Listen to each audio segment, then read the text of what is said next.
Hello, नमस्कार। मैं Indrajit Narayan Singh YouTube से भारत के संविधान की सिद्धांत और व्यवहार का समीक्षा कर रहा हूँ। एमएससी एंथ्रोपोलॉजी एंड मानवशास्त्र, एलएलबी संविधान विशेषज्ञ। आज का विषय है संविधान में सरकार की शक्तियाँ। मान लीजिए कि आपने यह तय कर लिया कि निर्णय कौन करेगा, किंतु जब उस सत्ता ने कानून बनाए तब आपको लगा कि वे कानूनन पूर्णतः अनुचित है। उदाहरण के लिए उसने आपको अपने धर्म का पालन करने से रोक दिया या उससे यह निर्णय लिया उसने यह निर्णय लिया कि किसी खास किस्म के रंग वाले वस्त्र नहीं पहने जा सकते हैं, या आपको कुछ विशेष गीत गाने को स्वतंत्र नहीं है, या किसी विशेष समूह, धर्म या जाति के लोगों को सदैव दूसरे की सेवा करनी पड़ेगी और उन्हें किसी प्रकार की संपत्ति रखने का अधिकार भी नहीं होगा, या सरकार किसी को भी मनमाने तरीके से गिरफ्तार कर सकती है, या किसी एक खास रंग वाले लोगों को ही कुएं से पानी भरने की इजाज़त दी जाएगी। वास्तविक है कि आपको यह कानून अनुचित और अन्यायपूर्ण लगेंगे, यद्यपि वे सभी कानून उस सरकार द्वारा बनाए गए जो एक विशेष प्रक्रिया का पालन करके बनी थी।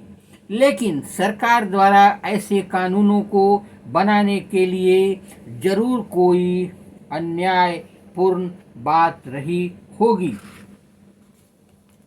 संविधान का काम है कि वह सरकार द्वारा अपने नागरिकों पर लागू किए जाने वाले कानूनों पर कुछ सीमाएं लगाए। वे सीमाएं इस रूप में मौलिक होती हैं कि सरकार कभी उसका उल्लंघन नहीं कर सकती। संविधान सरकार की शक्तियों को एक तरह से सीमित करता है। सरकार की शक्तियों को सीमित करने का सबसे सरल तरीका यह है कि नागरिकों के रूप में हमारे मौलिक अधिकारों को स्पष्ट कर दिया जाए और कोई भी सरकार कभी भी उसका उल्लंघन न कर सके। इन अधिकारों का वास्तविक स्वरूप और व्याख्याएं भिन्न भिन्न संविधानों में बदलती रहती हैं, लेकिन अधिकतर संविधानों में कुछ विशेष मौलिक अधिकार सदैव पाए जाते हैं। नागरिकों को मनमाने ढंग से बिना किसी कारण के गिरफ्तार करने के विरुद्ध सुरक्षा प्राप्त है। यह सरकार की शक्तियों के ऊपर मूलभूत सीमा है।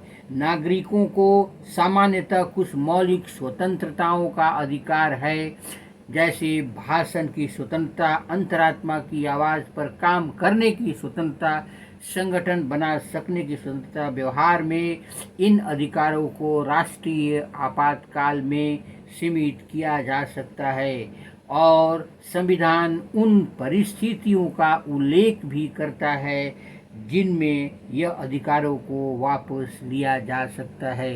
एक और है कि भारत के संविधान के मूल कर्तव्य पर भी सरकार को बार बार स्ट्रेस देना चाहिए।